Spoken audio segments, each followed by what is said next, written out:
expected from this interview, but thanked him nevertheless for the trouble he had kindly taken. They then parted, good friends, and Arthur walked away. The crowd in the street jostling the crowd in his mind, and the two crowds making a confusion, he avoided London Bridge, and turned off in the quieter direction of the Iron Bridge. He had scarcely set foot upon it when he saw little Dorrit walking on before him. It was a pleasant day, with a light breeze blowing, and she seemed to have that minute come there for air. He had left her in her father's room within an hour. It was a timely chance, favourable to his wish of observing her face and manner when no one else was by. He quickened his pace, but before he reached her, she turned her head. "Have I startled you?" he asked. "I thought I knew the step," she answered, hesitating. "And did you know it, little Dorrit? You could hardly have expected mine." "I did not expect any, but when I heard a step I thought it sounded like yours." "Are you going further?" "No, sir, I am only walking her for a little change." They walked together, and she recovered her confiding manner with him, and looked up in his face as she said, after glancing around, "It is so strange. Perhaps you can hardly understand it. I sometimes have a sensation as if it was almost unfeeling to walk here." "Unfeeling?" "To see the river, and so much sky, and so many objects, and such change and motion, then to go back, you know, and find him in the same cramped place." "Ah, yes. But going back, you must remember that you take with you the spirit and influence of such things to cheer him." "Do I? I hope I may. I am afraid you fancy too much, sir, and make me out too powerful. If you were in prison, could I bring such comfort to you?"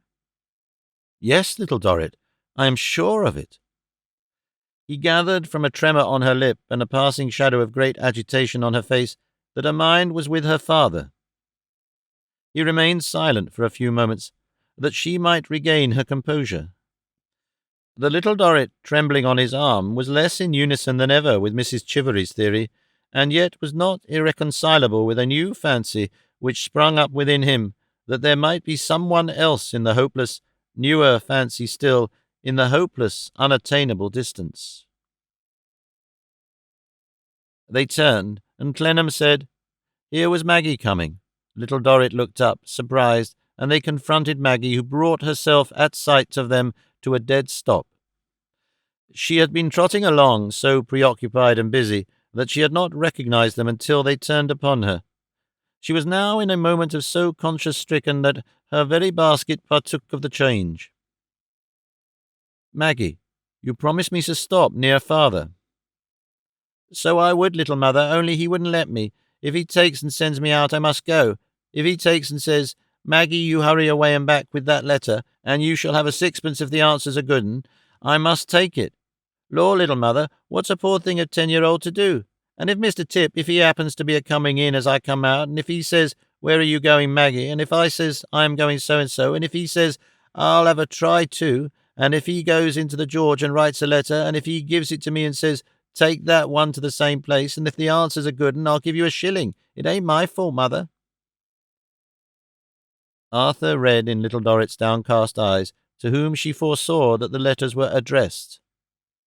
"I'm a-going so-and-so. There, that's where I'm a-going to," said Maggie. "I'm a-going so-and-so. It ain't you, little mother, that's got anything to do with it. It's you know," said Maggie, addressing Arthur. "You'd better come so-and-so, and let me take and give 'em to you." "We will not be so particular as that, Maggie. Give them me here," said Clennam in a low voice. "Well, then, come across the road," answered Maggie in a very loud whisper. "Little mother wasn't to know nothing of it, and she would never have known nothing of it if you'd only gone so-and-so instead of bothering and loitering about. It ain't my fault. I must do what I'm told. They ought to be ashamed of themselves for telling me." Clennam crossed to the other side and hurriedly opened the letters.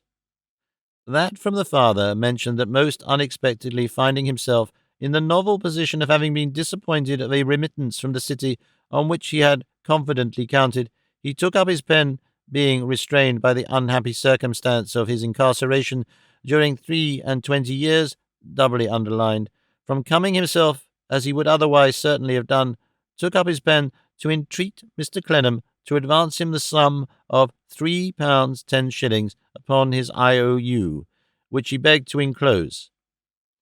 That from the son set forth that Mr. Clennam would, he knew, be gratified to hear that he had at length obtained permanent employment of a highly satisfactory nature, accompanied with every prospect of complete success in life, but that the temporary inability of his employer to pay him his arrears of salary to that date, in which condition said employer had appealed to that generous forbearance in which he trusted he should never be wanting towards a fellow creature, combined with the fraudulent conduct of a false friend and the present high price of provisions, had reduced him to the verge of ruin, unless he could by 6:15 that evening raise the sum of £8.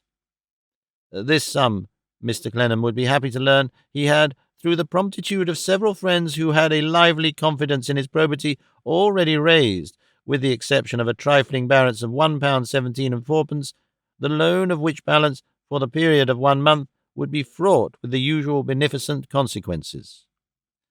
These letters Clennam answered with the aid of his pencil and pocket-book on the spot, sending the father what he asked for and excusing himself from compliance with the demand of the son.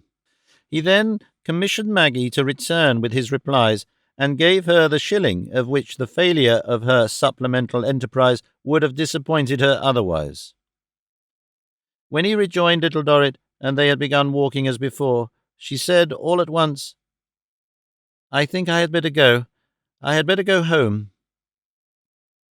"Don't be distressed," said Clennam. "I have answered the letters. They were nothing. You know what they were. They were nothing."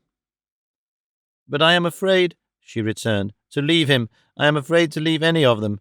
When I am gone, they pervert. They don't mean it. Even Maggie. It was a very innocent commission that she undertook, poor thing. And in keeping it secret from you, she supposed, no doubt, that she was only saving you uneasiness." "Yes, I hope so. But I had better go home. It was but the other day that my sister told me I had become so used to the prison that I had its tone and character. It must be so.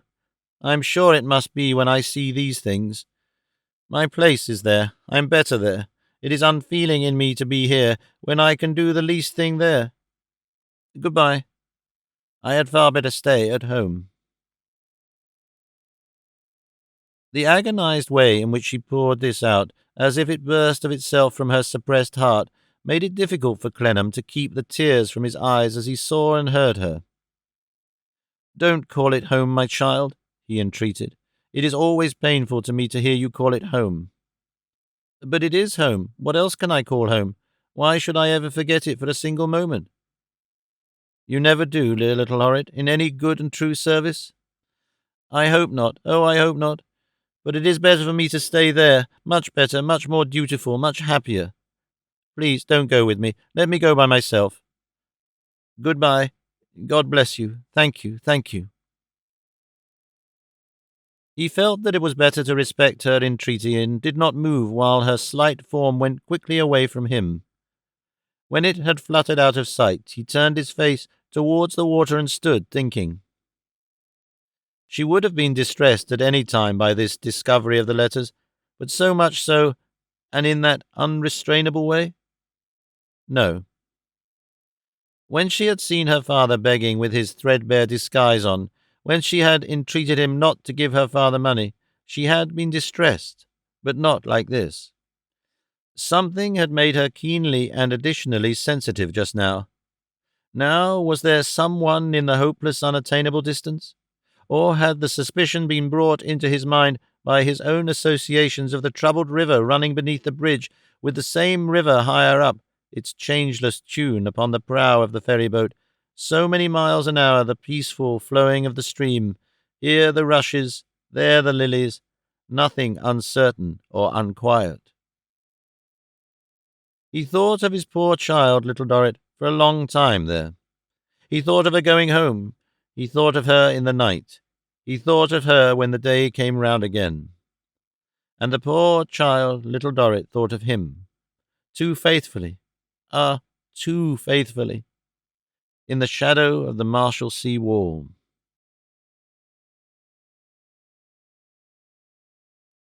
Chapter 23. Machinery in motion.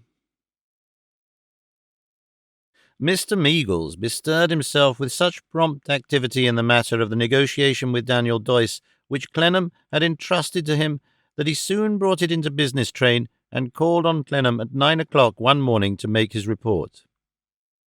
"Doyce is highly gratified by your good opinion," he opened the business by saying, "and desires nothing so much as that you should examine the affairs of the works for yourself, and entirely understand them.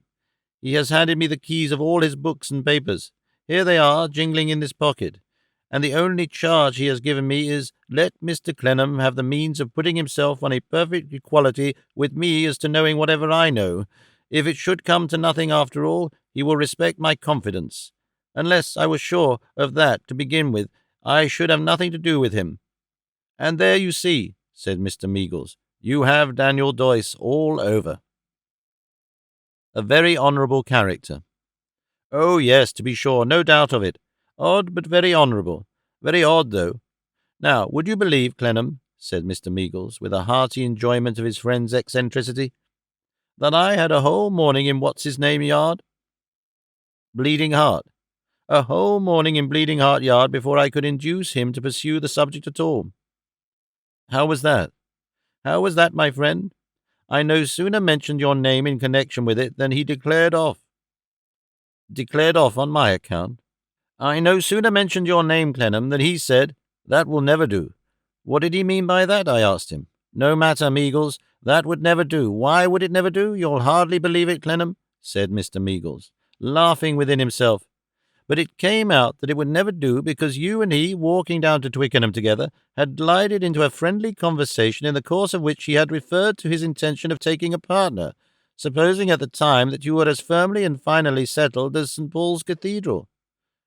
Whereas, says he, Mr. Clennam might now believe, if I entertained his proposition, that I had a sinister and designing motive in what was open free speech, which I can't bear, says he, which I really am too proud to bear."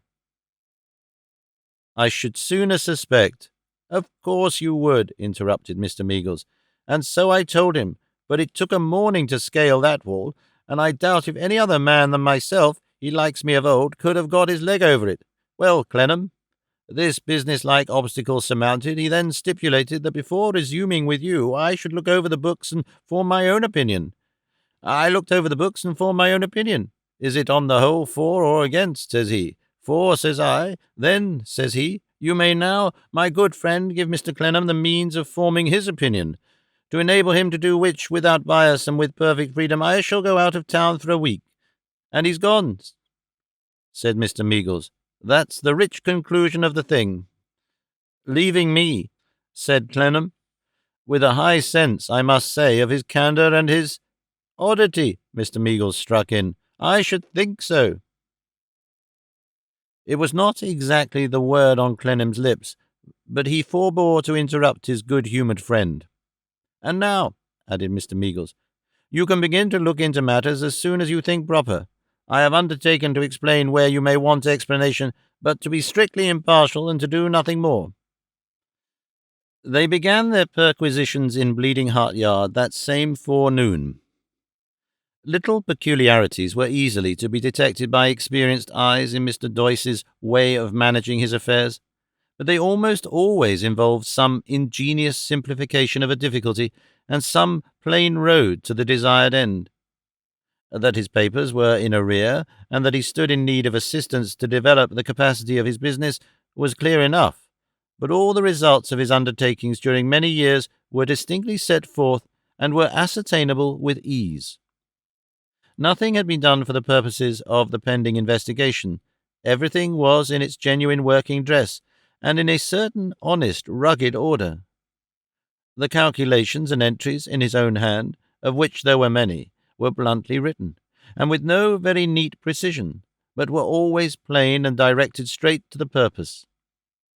It occurred to Arthur that a far more elaborate and taking show of business, such as the records of the Circumlocution Office made perhaps, might be far less serviceable, as being meant to be far less intelligible. 3 or 4 days of steady application tendered him master of all the facts it was essential to become acquainted with. Mr. Meagles was at hand the whole time, always ready to illuminate any dim place with the bright little safety lamp belonging to the scales and scoop. Between them they agreed upon the sum it would be fair to offer for the purchase of a half share in the business, and then Mr. Meagles unsealed a paper in which Daniel Doyce had noted the amount at which he valued it, which was even something less. Thus, when Daniel came back, he found the affair as good as concluded. "And I may now avow, Mr. Clennam," said he, with a cordial shake of the hand, "that if I had looked high and low for a partner, I believe I could not have found one more to my mind." "I say the same," said Clennam.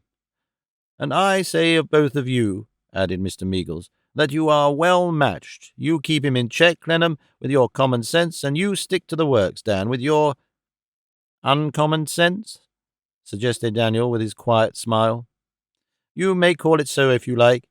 And if each of you will be a right hand to the other, here's my own right hand upon it, as a practical man to both of you." The purchase was completed within a month. It left Arthur in possession of private personal means not exceeding a few £100, but it opened to him an active and promising career. The three friends dined together on the auspicious occasion. The factory and the factory wives and children made holiday and dined too. Even Bleeding Heart Yard dined and was full of meat. 2 months had barely gone by in all, when Bleeding Heart Yard had become so familiar with Short Commons again that the treat was forgotten there, when nothing seemed new in the partnership but the paint of the inscription on the doorposts, "Doyce and Clennam," when it appeared even to Clennam himself that he had had the affairs of the firm in his mind for years.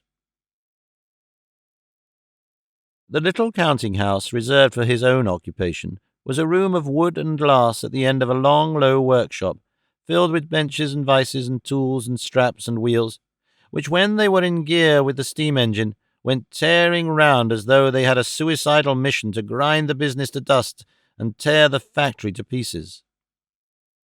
A communication of great trap-doors in the floor and a roof with the workshop above and the workshop below made a shaft of light in this perspective, which brought to Clennam's mind the child's old picture book where similar rays were the witnesses of Abel's murder. The noises were sufficiently removed and shut out from the counting-house to blend into a busy hum, interspersed with periodical clinks and thumps. The patient figures at work were swarthy with the filings of iron and steel that danced on every bench and bubbled up through every chink in the planking. The workshop was arrived at by step-ladder from the outer yard below, where it served as a shelter for the large grindstone where tools were sharpened. The whole had at once a fanciful and practical air in Clennam's eyes, which was a welcome change, and as often as he raised them from his first work of getting the array of business documents into perfect order, he glanced at these things with a feeling of pleasure in his pursuit that was new to him. Raising his eyes thus one day, he was surprised to see a bonnet labouring up the step-ladder. The unusual apparition was followed by another bonnet. He then perceived that the first bonnet was on the head of Mr. F.'s aunt, and that the second bonnet was on the head of Flora, who seemed to have propelled her legacy up the steep ascent with considerable difficulty. Though not altogether enraptured at the sight of these visitors, Clennam lost no time in opening the counting-house door and extricating them from the workshop, a rescue which was rendered the more necessary by Mr. F.'s aunt already stumbling over some impediment and menacing steam power as an institution with a stony reticule she carried. "Good gracious, Arthur, I should say, Mr. Clennam, far more proper. The climb we have had to get up here, and however to get down again without a fire escape, and Mr. F.'s aunt slipping through the steps and bruised all over, and you in the machinery and foundry way too only think and never told us." Thus Flora, out of breath. Meanwhile, Mr. F.'s aunt rubbed her esteemed insteps with her umbrella and vindictively glared. Most unkind never to have come back to us since that day, though naturally it was not to be expected that there should be any attraction at our house, and you were much more pleasantly engaged.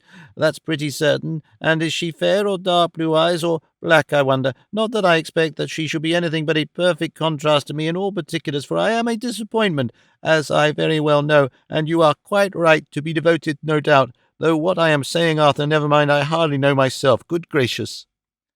By this time he had placed chairs for them in the counting-house. As Flora dropped into hers, she bestowed the old look upon him. "And to think of Doyce and Denham, and who Doyce can be," said Flora. "Delightful man, no doubt, and married perhaps, or perhaps a daughter. Now, has he really? Then one understands the partnership and sees it all. Don't tell me anything about it, for I know I have no claim to ask the question, the golden chain that once was forged being snapped and very proper." Flora put her hand tenderly on his, and gave him another of the youthful glances. "Dear Arthur, force of habit, Mr. Clennam, every way more delicate and adapted to existing circumstances, I must beg to be excused for taking the liberty of this intrusion, but I thought I might so far presume upon old times, for ever faded never more to bloom, as to call with Mr. F.'s aunt to congratulate and offer best wishes. A great deal superior to China, not to be denied, and much nearer, though higher up." "I am very happy to see you," said Clennam, "and I thank you, Flora, very much for your kind remembrance."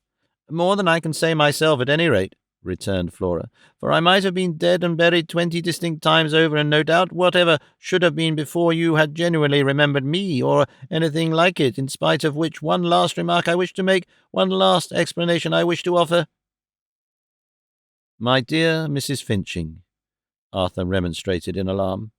"Oh, not that disagreeable name, say Flora." "Flora, is it worth troubling yourself afresh to enter into explanations? I assure you none are needed. I am satisfied. I am perfectly satisfied. A diversion was occasioned here by Mr. F.'s aunt making the following inexorable and awful statement. 3 milestones on the Dover Road." With such mortal hostility towards the human race did she discharge this missile, that Clennam was quite at a loss how to defend himself, the rather as he had been already perplexed in his mind by the honour of a visit from this venerable lady, when it was plain she held him in the utmost abhorrence. He could not but look at her with disconcernment, as she sat breathing bitterness and scorn, and staring leagues away. Flora, however, received the remark as if it had been of a most appetite and agreeable nature, approvingly observing aloud that Mr. F.'s aunt had a great deal of spirit. Stimulated either by this compliment or by her burning indignation, that illustrious woman then added, "Let him meet it if he can," and, with a rigid movement of her stony reticule, an appendage of great size and of a fossil appearance, indicated that Clennam was the unfortunate person at whom the challenge was hurled. "One last remark," resumed Flora. "I was going to say, I wish to make one last explanation. I wish to offer Mr. F.'s aunt and myself would not have intruded on business hours, Mr. F. having been in business, and though the wine trade still business is equally business, call it what you will, and business habits are just the same as witness. Mr. F. himself, who had his slippers always on the mat at 10 minutes before 6 in the afternoon, and his boots inside the fender at 10 minutes before 8 in the morning, to the moment, in all weathers light or dark, would not therefore have intruded without a motive which, being kindly meant, it may be hoped will be kindly taken. Arthur, Mr. Clennam far more proper, even Doyce and Clennam probably more businesslike." "Pray, say nothing in the way of apology," Arthur entreated. "You are always welcome." "Very polite of you to say so, Arthur. Cannot remember Mr. Clennam until the word is out. Such is the habit of times for ever fled, and so true it is that oft in the silly night ere slumber's chain has bound people, fond memory brings the light of other days around people. Very polite, but more polite than true, I am afraid. For to go into the machinery business without so much as sending a line or a card to Papa, I don't say me, though there was a time, but that is past, and stern reality is now, my gracious, never mind, does not look like it, you must confess."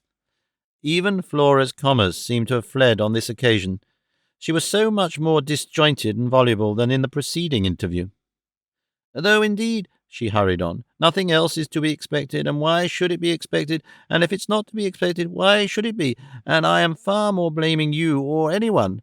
When your mamma and papa worried us to death and served the golden bowl, I mean bond. But I dare say you know what I mean, and if you don't, you lose much and care just as little, I will venture to add. When they severed the golden bond that bound us and threw us into fits of crying on the sofa, nearly choked at least myself, everything was changed, and in giving my hand to Mr. F., I know I did so with my eyes open, but he was so very unsettled and in such low spirits that he had distractedly alluded to the river, if not oil, of something from the chemist's, and I did it for the best.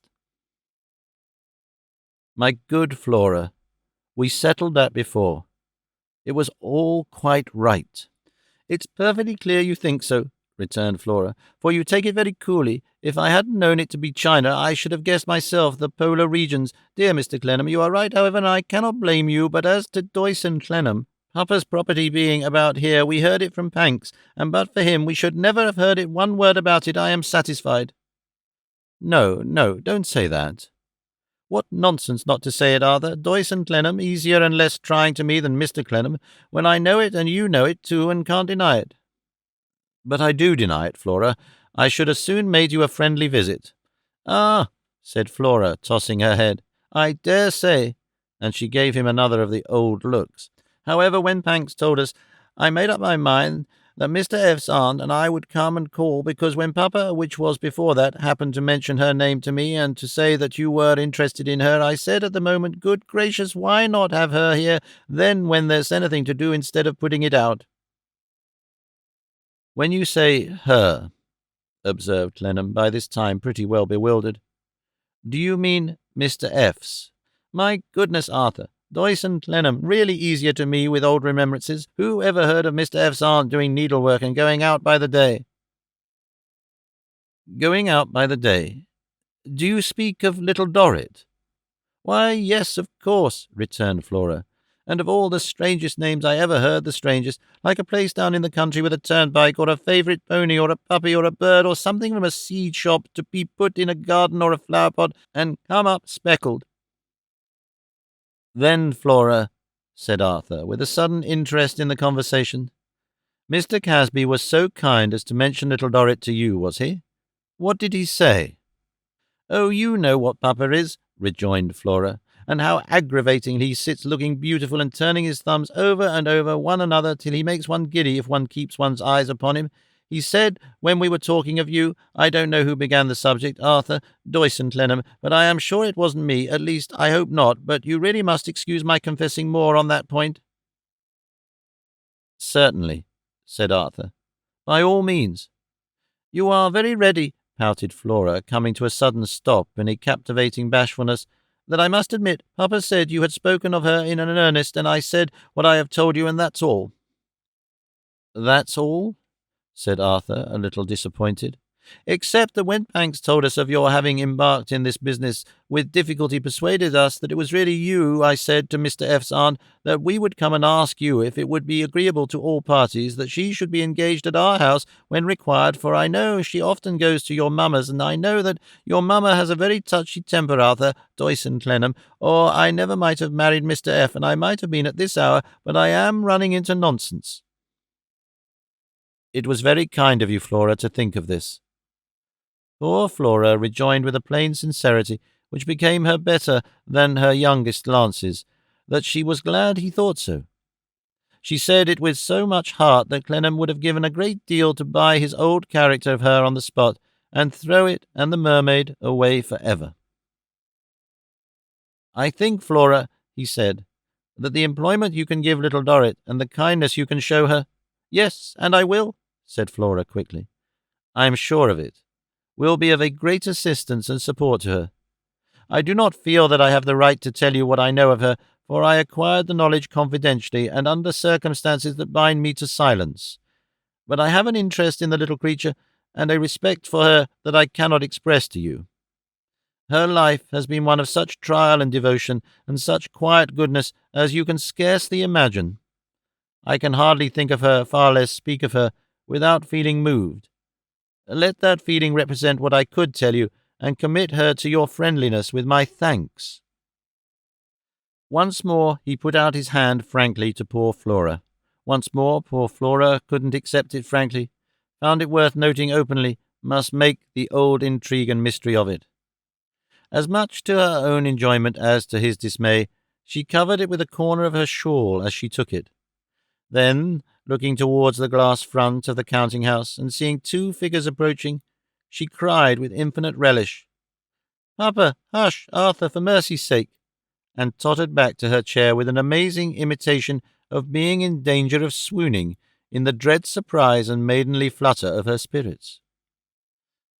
The patriarch, meanwhile, came inanely beaming towards the counting-house in the wake of Panks. Panks opened the door for him, towed him in, and retired to his own moorings in a corner.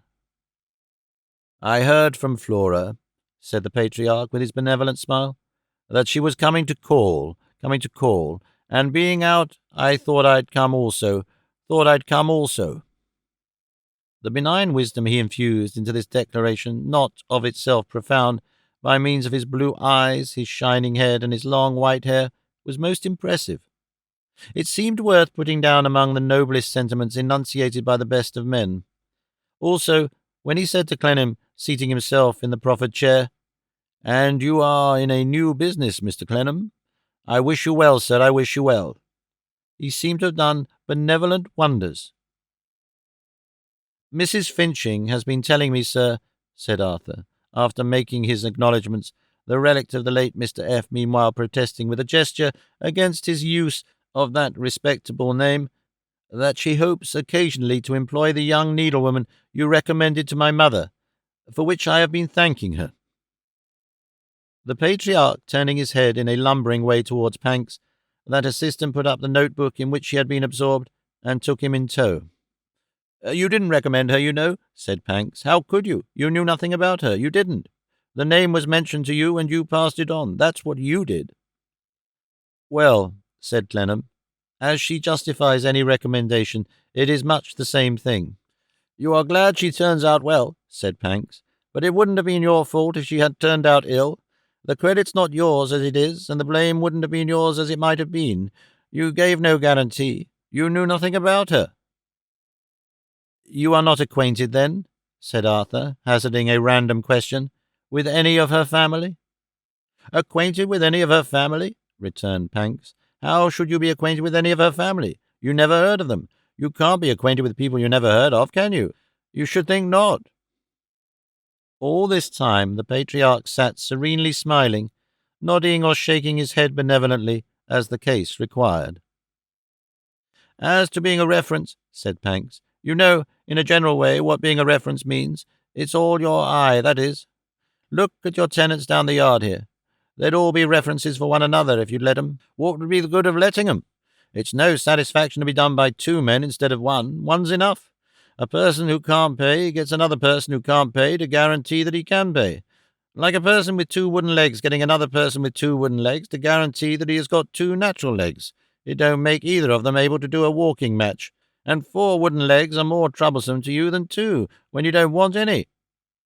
Mr. Panks concluded by blowing off that steam of his. A momentary silence that ensued was broken by Mr. F.'s aunt, who had been sitting upright in a cataleptic state since her last public remark.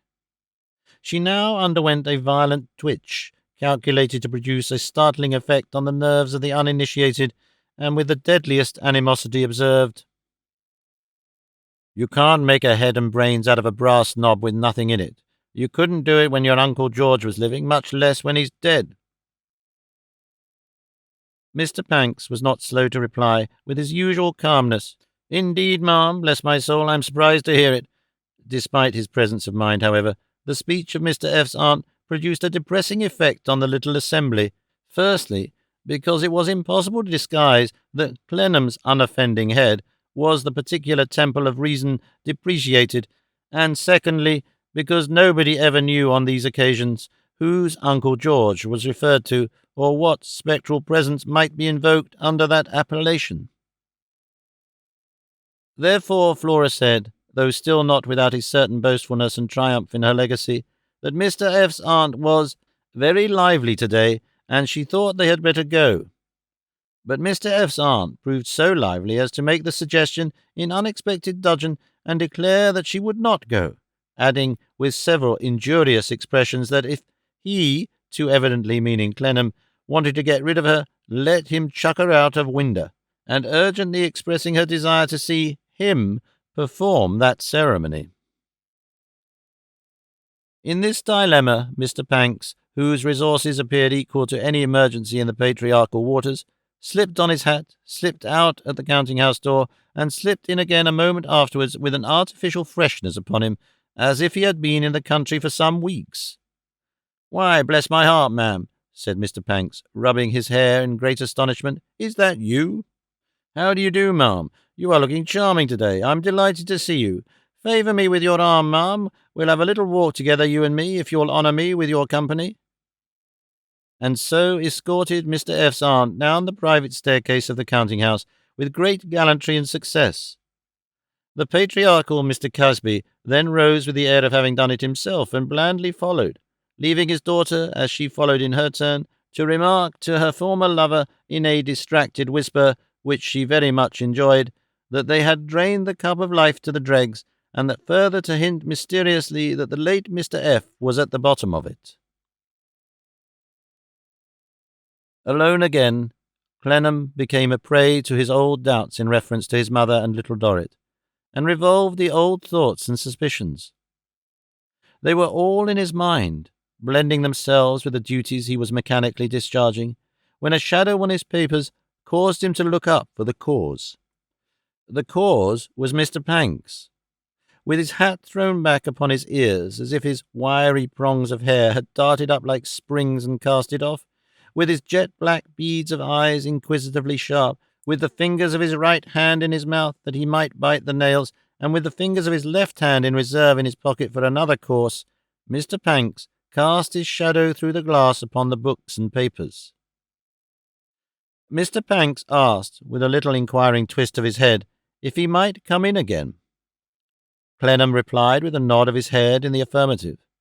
Mr. Panks worked his way in, came alongside the desk, made himself fast by leaning his arms upon it, and started conversation with a puff and a snort. "Mr. F.'s aunt is appeased, I hope?" said Clennam. "All right, sir," said Panks. "I'm so unfortunate as to have awakened a strong animosity in the breast of that lady," said Clennam. "Do you know why?" "Does she know why?" said Panks. "I suppose not." "I suppose not," said Panks.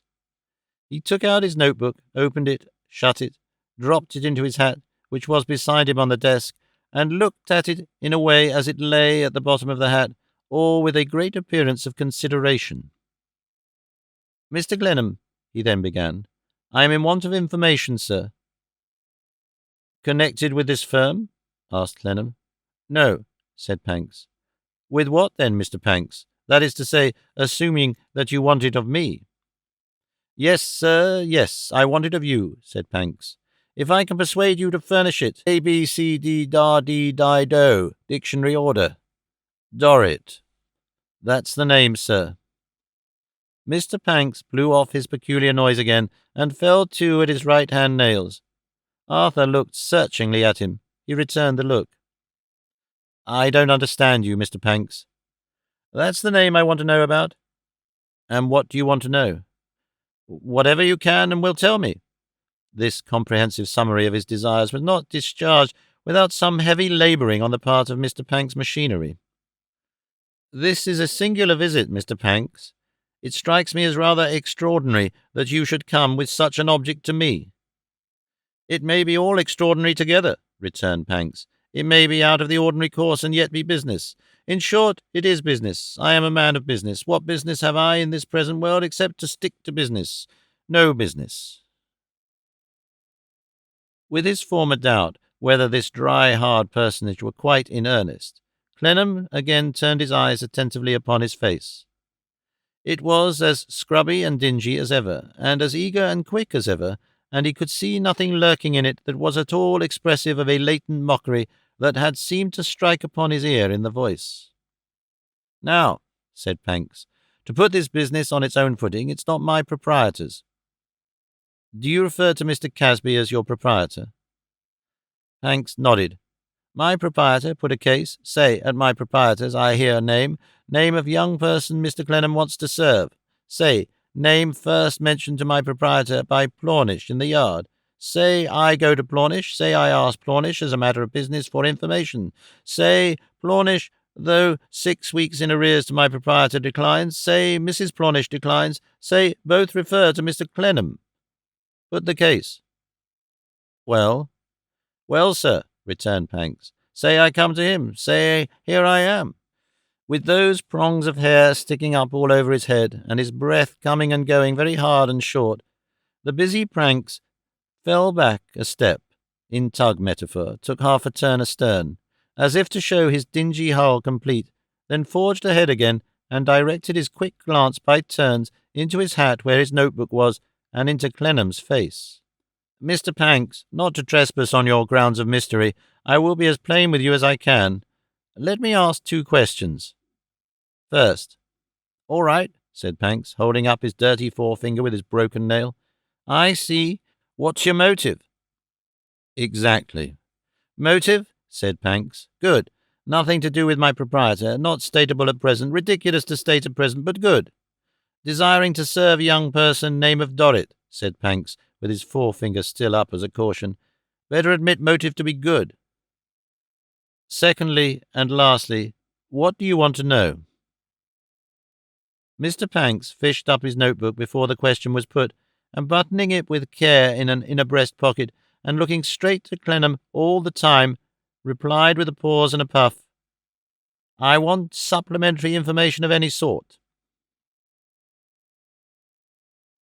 Clennam could not withhold a smile, as the panting little steam tug so useful to that unwieldy ship, the Casby, waited on and watched him as if it were seeking an opportunity of running in and rifling him of all he wanted before he could resist its manoeuvres, though there was that in Mr. Panks's eagerness too which awakened many wondering speculations in his mind.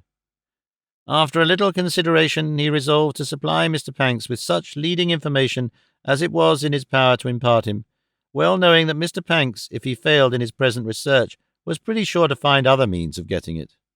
He therefore, first requesting Mr. Pancks to remember his voluntary declaration that his proprietor had no part in the disclosure, and that his own intentions were good, 2 declarations which that only coaly little gentleman with the greatest ardour repeated, openly told him that as to the Dorrit lineage or former place of habitation, he had no information to communicate, and that his knowledge of the family did not extend beyond the fact that it appeared to be now reduced to 5 members, namely, to 2 brothers, of whom one was single and one a widower, with 3 children. The ages of the whole family he made known to Mr. Pancks, as nearly as he could guess at them, and finally he described to him the position of the father of the Marshalsea, and the course of time and events through which he had become invested with that character. To all this, Mr. Pancks, snorting and blowing in a more and more portentous manner as he became more interested, listened with great attention, appearing to derive the most agreeable sensations from the painfullest parts of the narrative, and particularly to be quite charmed by the account of William Dorrit's long imprisonment. In conclusion, Mr. Pancks, said Arthur, I have but to say this. I have reasons beyond a personal regard for speaking as little as I can of the Dorrit family, particularly at my mother's house. Mr. Pancks nodded. And for knowing as much as I can, so devoted a man of business as you are, eh? For Mr. Pancks had suddenly made that blowing effort with unusual force. It's nothing, said Pancks.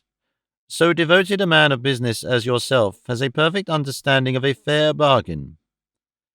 I wish to make a fair bargain with you, that you shall enlighten me concerning the Dorrit family when you have it in your power, as I have enlightened you. I may not give you a very flattering idea of my business habits, that I failed to make my terms beforehand, continued Clennam, but I prefer to make them a point of honour. I have seen so much business done on sharp principles that, to tell you the truth, Mr. Pancks, I am tired of them. Mr. Pancks laughed. It's a bargain, sir, said he. You shall find me stick to it. After that he stood a little while looking at Clennam and biting his 10 nails all round, evidently while he fixed in his mind what he had been told and went over it carefully before the means of supplying a gap in his memory should be no longer at hand. It's all right, he said at last, and now I'll wish you good day, as it's collecting day in the yard. Bye-bye, though. A lame foreigner with a stick? Aye, aye. You do take a reference sometimes, I see, said Clennam. When he can pay, sir, replied Panks. Take all you can get and keep back all you can't be forced to give up. That's business. The lame foreigner with a stick wants a top room down the yard. Is he good for it? I am, said Clennam, and I will answer for him. That's enough. What I must have of Bleeding Heart Yard, said Panks, making a note of the case in his book, is my bond. I want my bond, you see. Pay up or produce your property. That's the watchword down the yard. The lame foreigner with the stick represented that you sent him, but he could represent, as far as that goes, that the great mogul sent him. He has been in the hospital, I believe. Yes, though having met with an accident, he is only just now discharged. It's pauperizing a man, sir. I have been shown to let him into a hospital, said Panks, and again blew off that remarkable sound. I have been shown so too, said Clennam coldly. Mr. Panks, being by that time quite ready for a start, got under steam in a moment, and, without any other signal or ceremony, was snorting down the step-ladder and working into Bleeding Heart Yard before he seemed to be well out of the counting-house.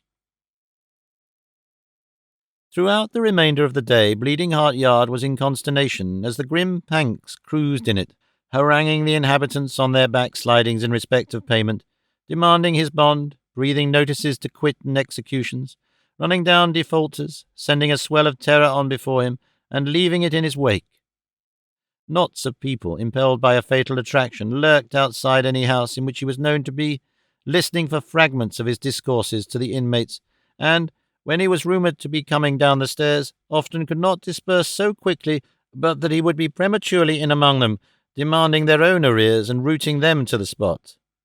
Throughout the remainder of the day, Mr. Panks' what were they up to and what did they mean by it sounded all over the yard. Mr. Panks wouldn't hear of excuses, wouldn't hear of complaints, wouldn't hear of repairs, wouldn't hear of anything but unconditional money down. Perspiring and puffing and darting about in eccentric directions and becoming hotter and dingier every moment, he lashed the tide of the yard into a most agitated and turbid state. It had not settled down into calm water again full 2 hours after he had been seen fuming away on the horizon at the top of the steps. There were several small assemblages of the Bleeding Hearts at the popular points of meeting in the yard that night, among whom it was universally agreed that Mr. Panks was a hard man to have to do with, and that it was much to be regretted, so it was, that a gentleman like Mr. Casby should put his rents in his hands and never know him in his true light. For, said the Bleeding Hearts, if a gentleman with that head of hair and them eyes took his rents into his own hands, ma'am, there would be none of this worriting and wearing, and things would be very different. At which identical evening hour and minute, the patriarch, who had floated serenely through the yard in the forenoon before the harrying began, with the express design of getting up this trustfulness in his shining bumps and silken locks, at which identical hour and minute, the first-rate humbug of 1,000 guns was heavily floundering in the little dock of his exhausted tug at home, and was saying, as he turned his thumbs, "A very bad day's work, Panks, very bad day's work. It seems to me, sir, and I must insist on making this observation forcibly in justice to myself, that you ought to have got much more money. Much more money."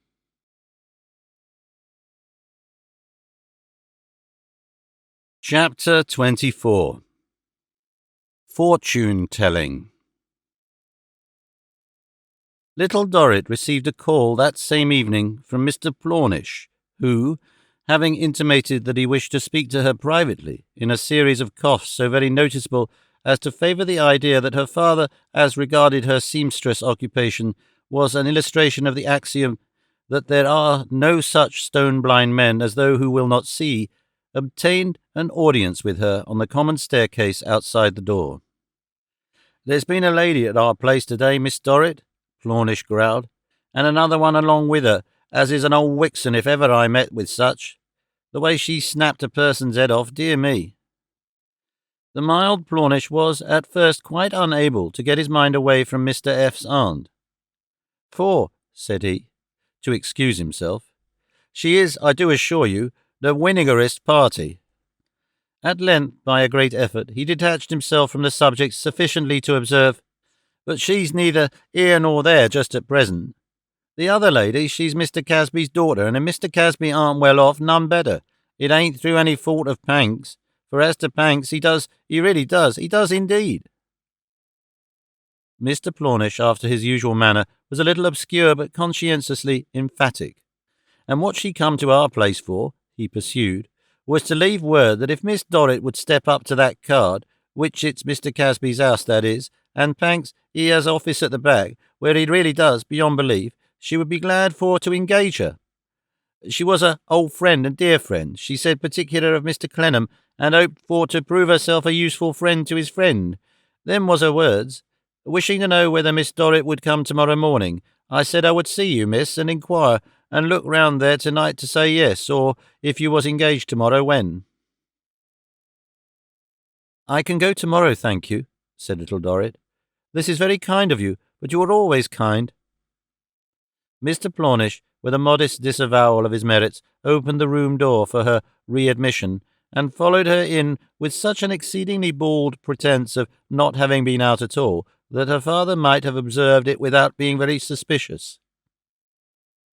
In his affable unconsciousness, however, he took no heed. Plornish, after a little conversation, in which he blended his former duty as a collegian with his present privilege as a humble outside friend, qualified again by his low estate as a plasterer, took his leave, making the tour of the prison before he left, and looking on at a game of skittles and the mixed feelings of an old inhabitant who had his private reasons for believing that it might be his destiny to come back again. Early in the morning, Little Dorrit, leaving Maggie in her high domestic trust, set off for the patriarchal tent. She went by the iron bridge, though it cost her a penny, and walked more slowly in that part of her journey than in any other part. At 5 minutes before 8, her hand was on the patriarchal knocker, which was quite as high as she could reach. She gave Mrs. Finching's card to the young woman who opened the door, and the young woman told her that Miss Flora, having on her return to the parental roof reinvested herself with the title under which she had lived there, was not yet out of her bedroom, but she was pleased to walk up into Miss Flora's sitting room. She walked up into Miss Flora's sitting room, as in duty bound, and there found a breakfast table comfortably laid for two, with a supplementary tray upon it laid for one. The young woman, disappearing for a few moments, returned to say that she was pleased to take a chair by the fire and to take off her bonnet and make herself at home. But Little Dorrit, being bashful and not used to make herself at home on such occasions, felt at a loss how to do it, so she was still sitting near the door with her bonnet on when Flora came in a hurry half an hour afterwards. Flora was so sorry to have kept her waiting, and good gracious, why did she sit out there in the cold when she had expected to find her by the fire reading the paper, and hadn't that heedless girl given her the message then, and had she really been in a bonnet all this time, and pray, for goodness' sake, let Flora take it off. Flora, taking it off in the best-natured manner in the world, was so struck with the face disclosed that she said, "Why, what a good little thing you are, my dear," and pressed her face between her hands like the gentlest of women. It was the word and the action of a moment. Little Dorrit had hardly time to think how kind it was when Flora dashed at the breakfast table full of business and plunged over head and ears into loquacity. "Really so sorry that I should happen to be late on this morning of all mornings, because my intention and my wish was to be ready to meet you when you came in, and to say that any one that interested Arthur Clennam half so much must interest me, and that I gave you the heartiest welcome, was so glad, instead of which they never called me, and there I still am snoring, I dare say, if the truth was known, and if you don't like the either cold fowl or hot-boiled ham, which many people don't, I dare say, besides Jews, and theirs are scruples of conscience, which we must all respect, though I must say I wish they had them equally strong when they sell us false articles for real that certainly ain't worth the money, I shall be quite vexed," said Flora. Little Dorrit thanked her and said shyly bread and butter and tea was all she usually— "Oh, nonsense, my dear child, I can never hear of that," said Flora, turning on the urn in the most reckless manner, and making herself wink by splashing hot water into her eyes, as she bent down to look into the teapot. "You are coming here on the footing of a friend and companion. You know, if you will let me take that liberty, and I should be ashamed of myself indeed if you could come here upon any other, besides which Arthur Clennam spoke in such terms. You are tired, my dear." "No, ma'am." "You turn so pale you have walked too far before breakfast, and I dare say live a great way off and ought to have had a ride," said Flora. "Dear, dear, is there anything that would do you good?" "Indeed, I am quite well, ma'am. I thank you again and again, but I am quite well." "Then take your tea at once, I beg," said Flora. "And this wing of fowl and a bit of ham. Don't mind me or wait for me, because I always carry in this tray myself to Mr. F.'s aunt, who breakfasts in bed, and a charming old lady too, and very clever. Portrait of Mr. F. behind the door, and very like, though too much forehead, and as to a pillar with a marble pavement and balustrades and a mountain, I never saw him near it, or not likely in the wine trade. Excellent man, but not at all in that way." Little Dorrit glanced at the portrait, very imperfectly following the references to that work of art. "Mr. F. was so devoted to me that he never could bear me out of his sight," said Flora, "though of course I am unable to say how long that might have lasted if he hadn't been cut short while I was a new broom. Worthy man, but not poetical, manly prose, but not romance." Little Dorrit glanced at the portrait again. The artist had given it a head that would have been, in an intellectual point of view, top-heavy for Shakespeare. "Romance, however," Flora went on, busily arranging Mr. F.'s aunt's toast, "as I openly said to Mr. F. when he proposed to me, and you will be surprised to hear that he proposed 7 times, once in a hackney carriage, once in a boat, once in a pew, once on a donkey at Tunbridge Wells, and the rest on his knees. Romance was fled with the early days of Arthur Clennam. Our parents tore us asunder. We became marble and stern. Reality usurped the throne. Mr. F. said very much to his credit that he was perfectly aware of it, and even preferred that the state of things accordingly. The word was spoken, the fiat went forth, and such is life, you see, my dear, and yet we do not break but bend. Pray, make a good breakfast while I go in with the tray." She disappeared, leaving Little Dorrit to ponder over the meaning of her scattered words. She soon came back again, and at last began to take her own breakfast, talking all the while. "You see, my dear," said Flora, measuring out a spoonful or two of some brown liquid that smelt like brandy, and putting it into her tea, "I am obliged to be careful to follow the directions of my medical man, though the flavour is anything but agreeable, being a poor creature, and it may be have never recovered the shock received in youth from too much giving away to crying in the next room when separated from Arthur. Have you known him long?" As soon as Little Dorrit comprehended that she had been asked this question, for which time was necessary, the galloping pace of her new patroness having left her far behind, she answered that she had known Mr. Clennam ever since his return. "To be sure you couldn't have known him before unless you had been in China or had corresponded, neither of which is likely," returned Flora. "For travelling people usually get more or less mahogany, and you are not at all so as to corresponding. What about?" "That's very true, and less tea. So it was at his mother's. Was it really that you knew him first, highly sensible and firm, but dreadfully severe, or to be the mother of the man in the iron mask?" "Mrs. Clennam has been kind to me," said Little Dorrit. "Really? I am sure I am glad to hear it, because as Arthur's mother it's naturally pleasant to my feelings to have a better opinion of her than I had before, though what she thinks of me when I run on, as I am certain to do, and she sits lowering at me like fate in a go-cart, shocking comparison, really, invalid and not her fault, I never know or can imagine." "Shall I find my work anywhere, ma'am?" asked Little Dorrit, looking timidly about. "Can I get it?" "You industrious little fairy," returned Flora, taking in another cup of tea, another of the doses prescribed by her medical man. "There's not the slightest hurry, and it's better that we should begin by being confidential about our mutual friend.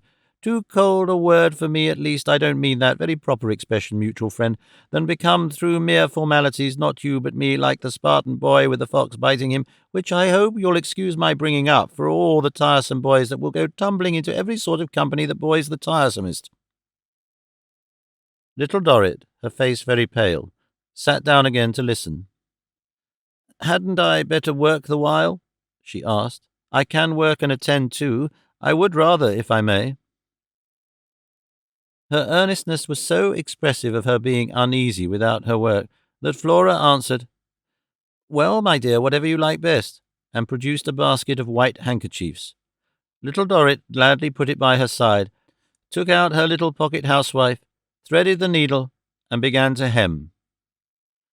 "What nimble fingers you have," said Flora. "But are you sure you are well?" "Oh, yes, indeed." Flora put her feet upon the fender and settled herself for a thorough, good romantic disclosure. She started off at score, tossing her head, sighing in the most demonstrative manner, making a great deal of use of her eyebrows, and occasionally, but not often, glancing at the quiet face that bent over the work. "You must know, my dear," said Flora, "but that I have no doubt you know already, not only because I have already thrown it out in a general way, but because I feel I carry it stamped in burning what's-his-names upon my brow, that before I was introduced to the late Mr. F., I have been engaged to Arthur Clennam, Mr. Clennam, in public, where reserve is necessary, Arthur here. We were all in all to one another. It was the morning of life, it was bliss, it was frenzy, it was everything else of that sort in the highest degree. When rent asunder we turned to stone, in which capacity Arthur went to China, and I became the statue bride of the late Mr. F." Flora, uttering these words in a deep voice, enjoyed herself immensely. "To paint," said she, "the emotions of that morning when all was marble within, and Mr. F.'s aunt followed in a glass coach, which it stands to reason must have been in shameful repair, or it never could have broken down 2 streets from the house, and Mr. F.'s aunt brought home like the 5th of November in a rush-bottomed chair. I will not attempt, suffice it to say, that the hollow form of breakfast took place in the dining-room downstairs, that Papa, partaking too freely of pickled salmon, was ill for weeks, and that Mr. F. and myself went upon a continental tour to Calais, where the people fought for us on the pier until they separated us, though not forever. That was not yet to be." The statue bride, hardly pausing for breath, went on, with the greatest complacency, in a rambling manner sometimes incidental to flesh and blood. "I will draw a veil over that dreamy life. Mr. F. was in good spirits, his appetite was good, he liked the cookery, he considered the wine weak but palatable, and all was well. We returned to the immediate neighbourhood of number 30, Little Gosling Street, London Docks, and settled down. Here we had yet fully detected the housemaid in selling the feathers out of the spare bed. Gout, flying upwards, soared with Mr. F. to another sphere. His relict, with a glance at his portrait, shook her head and wiped her eyes.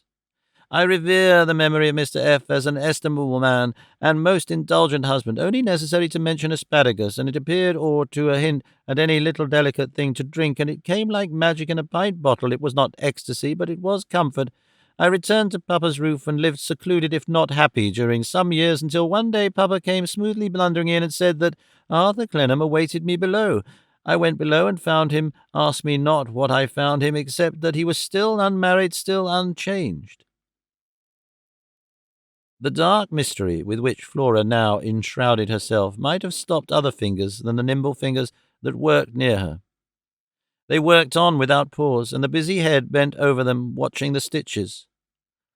"Ask me not," said Flora, "if I love him still, or if he still loves me, or what the end is to be, or when. We are summoned by watchful eyes, and it may be that we are destined to pine asunder. It may be never more to be reunited. Not a word, not a breath, not a look to betray us. All must be secret as the tomb. Wonder not, therefore, that even if I should seem comparatively cold to Arthur, or Arthur should seem comparatively cold to me, we have fatal reasons. It is enough if we understand them. Hush." All of which Flora said with so much headlong vehemence, as if she really believed it. There is not much doubt that when she worked herself into full mermaid condition, she did actually believe whatever she said in it. "Hush," repeated Flora. "I have now told you all. Confidence is established between us. Hush, for Arthur's sake. I will always be a friend to you, my dear girl, and in Arthur's name you may always rely upon me." The nimble fingers laid aside the work, and the little figure rose and kissed her hand. "You are very cold," said Flora, changing to her own natural kind-hearted manner, and gaining greatly by the change. "Don't work today. I am sure you are not well. I am sure you are not strong." "It is only that I feel a little overcome by your kindness, and by Mr. Clennam's kindness in confiding me to one he has known and loved so long." "Well, really, my dear," said Flora, who had a decided tendency to be always honest when she gave herself time to think about it, "it's as well to leave that alone now, for I couldn't undertake to say after all, but it doesn't signify, lie down a little." "I have always been strong enough to do what I want to do, and I shall be quite well directly," returned little Dorrit with a faint smile. "You have overpowered me with gratitude, that's all. If I keep near the window for a moment, I shall be quite myself." Flora opened a window, sat her in a chair by it, and considerately retired to her former place. It was a windy day, and the air stirring on little Dorrit's face soon brightened it. In a very few minutes she returned to her basket of work, and her nimble fingers were as nimble as ever. Quietly pursuing her task, she asked Flora if Mr. Clennam had told her where she lived. When Flora replied in the negative, little Dorrit said that she understood why he had been so delicate, but that she felt sure he would approve of her confiding her secret to Flora, and that she would therefore do so now with Flora's permission. Receiving an encouraging answer, she condensed the narrative of her life into a few scanty words about herself and a glowing eulogy upon her father, and Flora took it all in with a natural tenderness that quite understood it, and in which there was no incoherence. When dinner-time came, Flora drew the arm of her new charge through hers and led her downstairs and presented her to the patriarch and Mr. Panks, who were already in the dining-room waiting to begin. Mr. F.'s aunt was, for the time, laid up in ordinary in her chamber. By those gentlemen she was received according to their characters, the patriarch appearing to do her some inestimable service in saying that he was glad to see her, and Mr. Panks blowing off his favourite sound as a salute. In that new presence she would have been bashful enough under any circumstances, and particularly under Flora's insisting on her drinking a glass of wine and eating of the best that there was there, but her constraint was greatly